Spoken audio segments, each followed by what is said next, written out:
El maná era diario. Se recogía muy temprano en la mañana. Cada uno recogía según su necesidad y se recogía por familias. Muy pero muy buenos días. Bienvenidos a este tiempo devocional donde nos levantamos a buscar a Dios, su presencia y su palabra en la vida de cada uno de nosotros.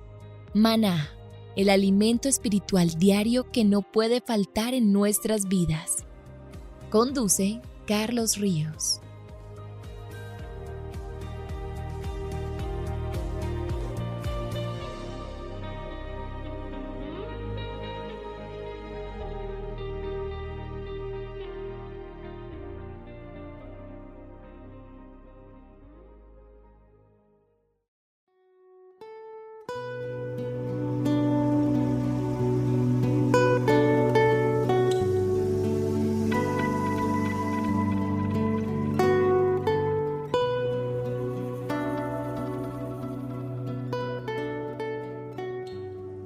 Toma tu agenda devocional Maná.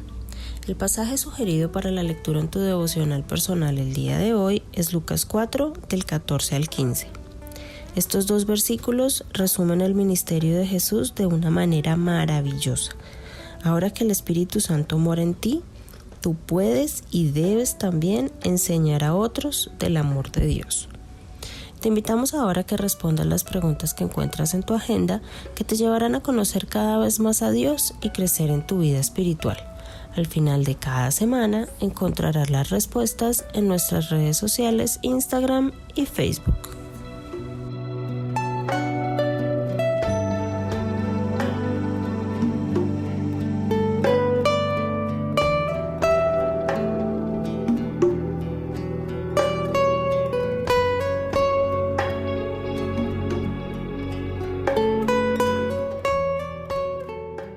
Muy pero muy buenos días, queridos oyentes, bienvenidos a este tiempo devocional donde nos levantamos a buscar a Dios, su presencia y su palabra en la vida de cada uno de nosotros. Bienvenidos a este espacio llamado Maná, fuente de bendición y salud espiritual para todos aquellos que se acercan. Estamos hablando acerca de los reyes de Israel y estamos hablando acerca de la vida de David. Las narraciones en torno a David comienzan con una firme y clara afirmación teológica. Dios rechazó a Saúl como rey de Israel. Y podríamos decir que ese es el contexto básico para el inicio de los relatos que presentan a David. Desde su juventud en los campos de Belén hasta su llegada al palacio del rey. Yo les voy a hacer una recomendación si quieren entender mucho mejor todo lo que les estoy explicando, y es seguir a la par. Por ejemplo, esta introducción que les estoy haciendo la pueden encontrar en el primer libro de Samuel, en el capítulo 16. De ahí en adelante usted va a encontrar todos los textos que yo les he compartido a ustedes y les estoy hablando. Por ejemplo, en este texto se preocupa por afirmar con claridad que hay un contraste entre la ascendente carrera política y militar de David, que se contrapone de forma directa a las desdichas, las penurias y la decadencia de Saúl. Y todas las narraciones que nos van a hablar contrastan precisamente entre los triunfos de David y las adversidades y las derrotas de Saúl. Del mismo modo, de acuerdo con lo que la Biblia nos presenta como testimonio de aquel que fue juez, sacerdote y profeta, Samuel, que no se preocupa más por Saúl, pues representa el pasado del pueblo. Simboliza lo desechado por Dios, personifica la derrota. Dios le dice al profeta Samuel que él no puede seguir llorando a Saúl, que se proyecte al futuro, que se mueva hacia el mañana, que se prepare para ungir al próximo rey de Israel. Prácticamente le dice que no era hora de llorar al rey rechazado y depuesto, sino que era momento para celebrar con el rey a ser ungido y puesto. Y mire que eso tiene enseñanza para nosotros. A veces no nos podemos quedar llorando sobre la leche derramada. No nos podemos quedar diciendo que lo que pasó y que esta situación y que esto no va a volver. No, créame que Dios nos lleva de gloria en gloria. Y si Dios permite que pasen situaciones en nuestras vidas y que hayan etapas que lamentamos y pensamos que dejarlas va a ser muy difícil, que hay momentos y situaciones y lugares que no queremos dejar porque creemos que después de eso no hay algo mejor. No, deje eso en las manos de Dios. Créame que Dios sí sabe qué es lo mejor para usted. Sigamos hablando de la historia, y es la presentación de David. En el primer libro de Samuel, en el capítulo 16, desde el 11 hasta el 13, comienza con una narrativa muy importante. Mire lo que dice el versículo. Entonces dijo Samuel a Isaí: ¿son estos todos tus hijos? Y él respondió: queda aún el menor, que apacienta las ovejas. Y dijo Samuel a Isaí: envía por él, porque no nos sentaremos a la mesa hasta que él venga aquí. Envió pues por él, y le hizo entrar, y era rubio, hermoso de ojos, de buen parecer. Entonces el Señor dijo: levántate y úngelo, porque este es. Y Samuel tomó el cuerno del aceite, lo ungió en medio de sus hermanos, y desde aquel día en adelante el Espíritu de Jehová vino sobre David. Se levantó luego Samuel y se volvió a Ramá. Y estos relatos ponen de manifiesto una carrera dramática y firme de un joven pastor que llegó a ser rey. ¿Por qué? Por voluntad de Dios. Todo un pueblo tenía que gobernar. Presenta, podríamos decir, que el patético fin de un monarca que desobedeció las órdenes de Dios. Y en esas narraciones se presentan en contraposición directa, porque son dos vidas, son dos personalidades, son dos caracteres, dos visiones del mundo, dos interpretaciones de la realidad y dos formas de reaccionar a la revelación de Dios, dos maneras de responder a las órdenes directas de Dios. Y vuelve y juega. Yo quiero hacer paréntesis en esto porque ahorita que estoy hablando de la elección de David, tengo que hablar del rey que se acaba de ir.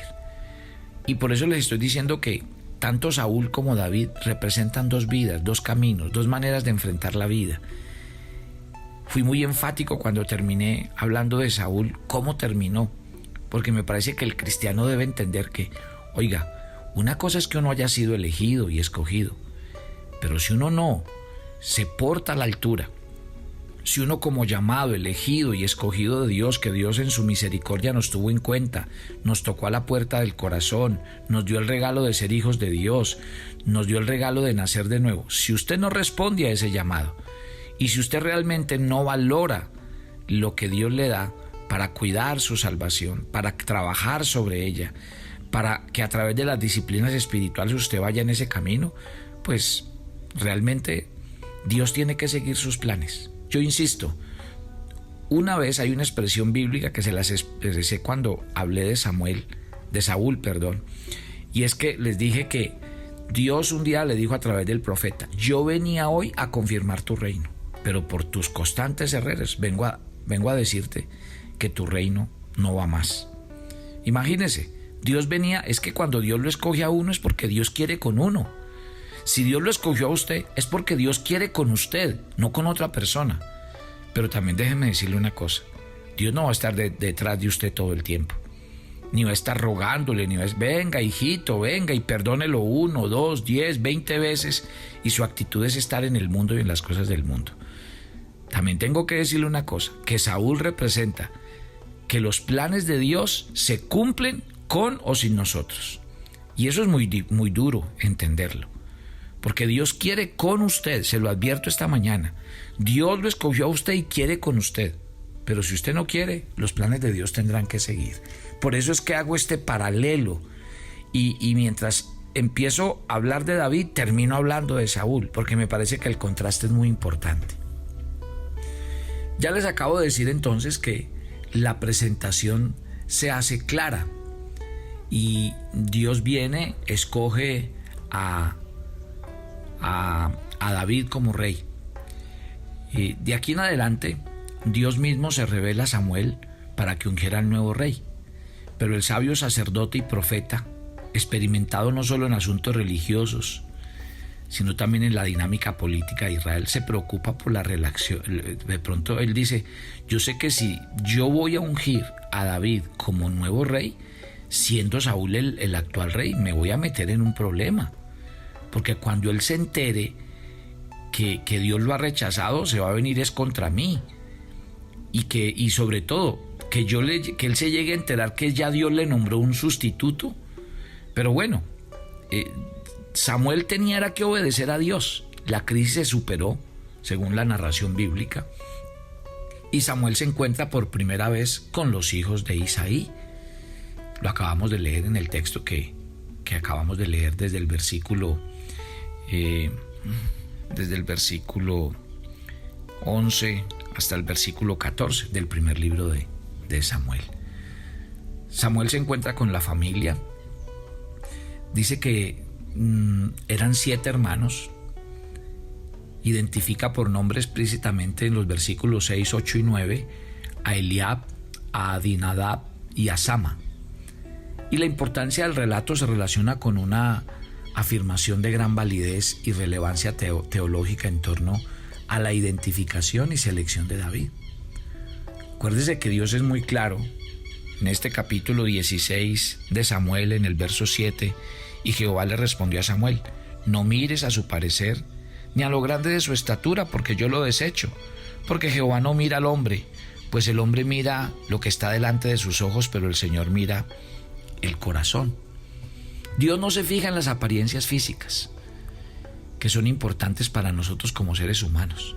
Dios lo que aprecia son las actitudes y las decisiones que provienen del corazón. Es decir, a Dios le interesan los principios éticos, los valores morales, en los cuales las personas fundamentan el carácter y sustentan las decisiones. El corazón. Y en ese contexto de la Biblia, alude no solamente a las emociones cuando se habla del corazón, no señor, sino a los procesos de decisión, a las actitudes en la vida, a los fundamentos en los cuales usted y yo anclamos las prioridades de nuestra existencia. Esa es la base de la comprensión de la realidad humana. Dios mira el corazón. Mi querida familia de Maná, no nos engañemos. Nosotros estamos enseñados a tratar con seres humanos, y los seres humanos solo vemos lo de afuera, y por eso nos especializamos en máscaras, en apariencias. Pero a usted no se le olvide que cuando uno está tratando con Dios, Dios mira es lo de adentro, Dios mira es el corazón, Dios mira es la esencia. Eso es demasiado importante cuando usted trate con Dios. Uno a Dios no lo engaña, uno a Dios no le puede mentir, uno a Dios no le puede ocultar, ni se puede evadir detrás de cosas como lo hace uno con los seres humanos. Con los seres humanos es demasiado fácil. La gente ha vivido de máscaras toda la vida, de apariencias, haciendo y diciendo lo que no son, pero con Dios no. Por lo cual no nos equivoquemos, que realmente si alguien pesa lo que hay en el fondo es Dios, y si alguien conoce las intenciones es Dios. O sea que uno con Dios sí tiene que ser lo que es, y punto. David es el último hijo en ser llamado y llegar ante el profeta, y el texto enfatiza que no estaba incluido en los hijos mayores de Isaí. Claro, acuérdese que David fue subestimado ante sus hermanos mayores, y la narración destaca de esta forma los orígenes sencillos y humildes de nuestro personaje en este relato. Posteriormente, su carrera ascendente hasta llegar al trono. O sea que mire cómo inicia David su vida, cómo inician las cosas. Y la Biblia nos va a llevar a través de sus relatos cómo lleva a Dios a David desde los campos de ovejas y del desierto de Belén, lo lleva a un trono. Primero en Hebrón, sobre las tribus del sur, y luego en Jerusalén, sobre todo el pueblo de Israel. Acuérdese que hay un texto que dice, la palabra de Dios dice, aunque cuando comiences tu grupo sea pequeño, vendrás a ser una gran nación. No se preocupe por empezar de cero. Usted, para comenzar el gran sueño de su vida, no tiene que fundar una empresa y un negocio y tiene que conseguir el mejor y la más grande edificio. No, los grandes sueños y los que se pulen en el corazón de Dios a veces empiezan desde muy abajo. Así que no le dé miedo, lo importante es comenzar, lo importante es avanzar, lo importante es que usted sepa que tiene el favor y la gracia de Dios. Y eso es lo que estamos hablando de este llamado de David. Miren, Estamos cuando él se sienta con la familia y solo le bastó una mirada de Samuel, de acuerdo con este relato, para que se diera cuenta que David era la persona indicada. Mire que ahí en el versículo 12 dice que cuando lo vio se percató de que era rubio, hermoso de ojos y de buen parecer. Y esa descripción física, más que detalles en torno a su apariencia, revela es como las características que Dios hizo de David. La identificación del pelo, los ojos, el buen parecer lo presentan como una persona única, como una persona específica, como una persona singular, ideal. ¿Sabía usted que si Dios lo hizo a usted con un propósito, va a cumplir ese propósito? Y que Dios va a colocar la gracia sobre usted para hacer lo que tiene que hacer. David no era una persona común. Samuel ungió al futuro rey de Israel y el texto bíblico se preocupa en destacar esos elementos visuales, físicos que eran positivos.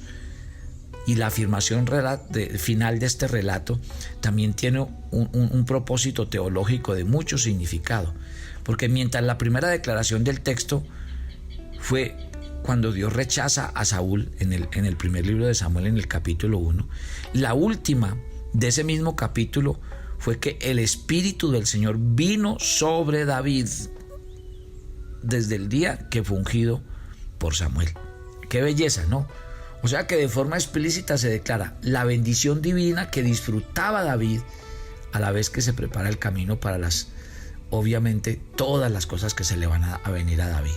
No va a ser fácil para él. No va a ser. ¿Por qué? Porque cuando David es ungido como rey, va a empezar a vivir retos muy importantes. ¿Sí? Muy importantes. Entonces, la Biblia declara que David había sido escogido con un propósito especial de Dios. Mire que el encuentro inicial entre David y Saúl es descrito en el libro de Samuel de dos formas. Miremosla para que terminemos el día de hoy. De dos maneras se presenta la narración. Si usted lee 1 de Samuel capítulo 14, verso 23, encontrará la primera manera en cómo David se encontró con Saúl. Porque David llega al palacio del rey cuando Saúl era atormentado por un espíritu malo y necesitaba un músico que le calmara.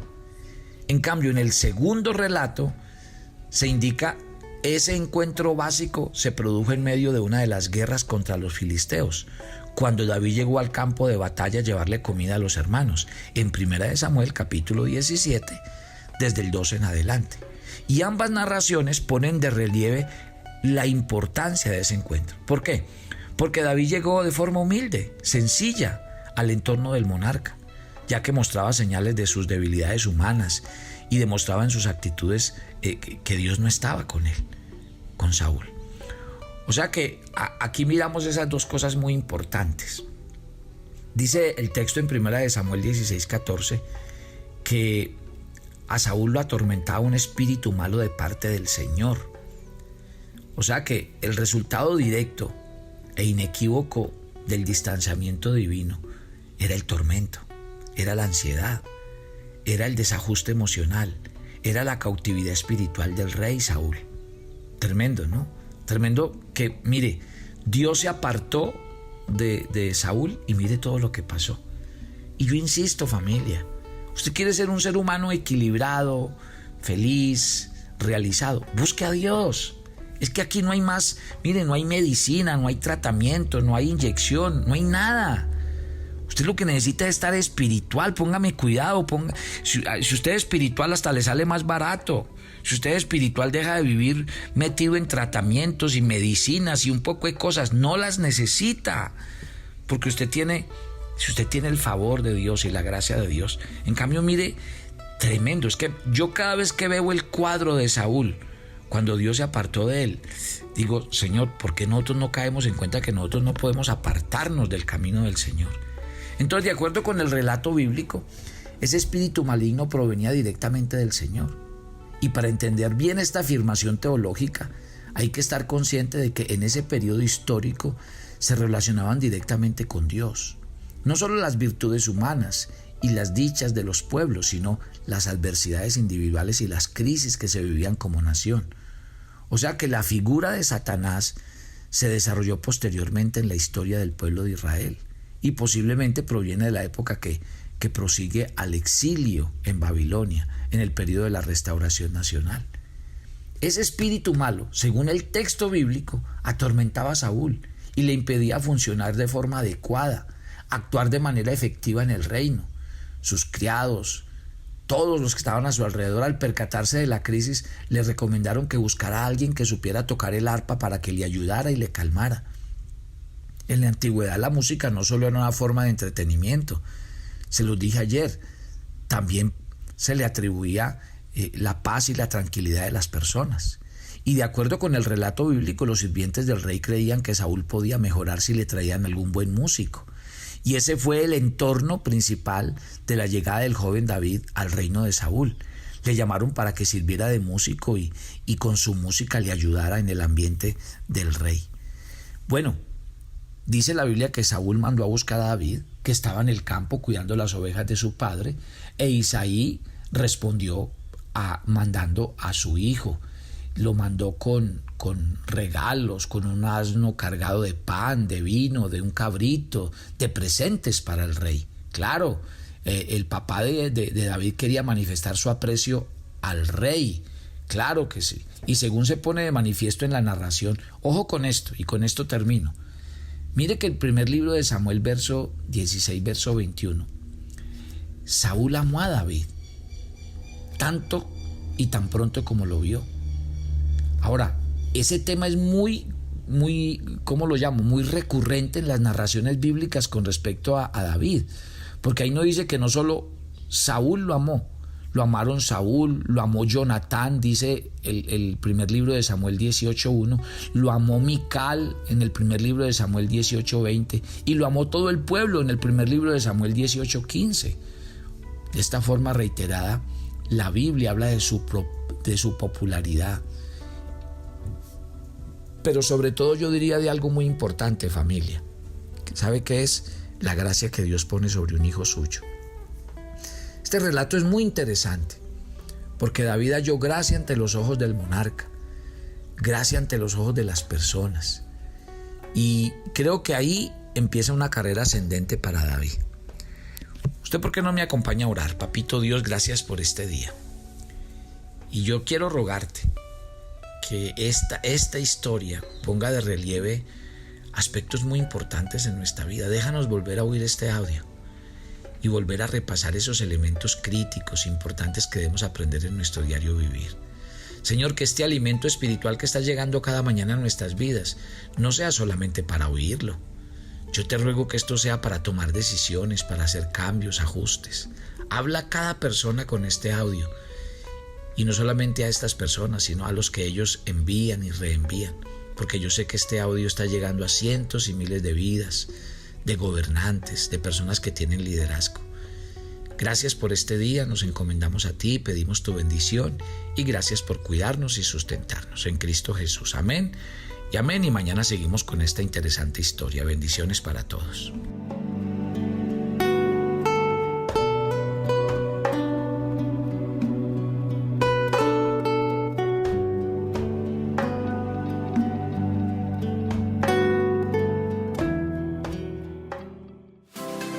Todos los miércoles a las 7 de la noche tenemos una invitación para las mujeres que quieren conocer más a Dios. Conéctate por nuestro canal de YouTube Devocional Maná. Te esperamos. Si quieres enterarte de nuestros temas, reuniones y devocionales, suscríbete a nuestro canal de YouTube Devocional Maná y da clic en la campanita de cualquiera de nuestros videos para activar el recordatorio.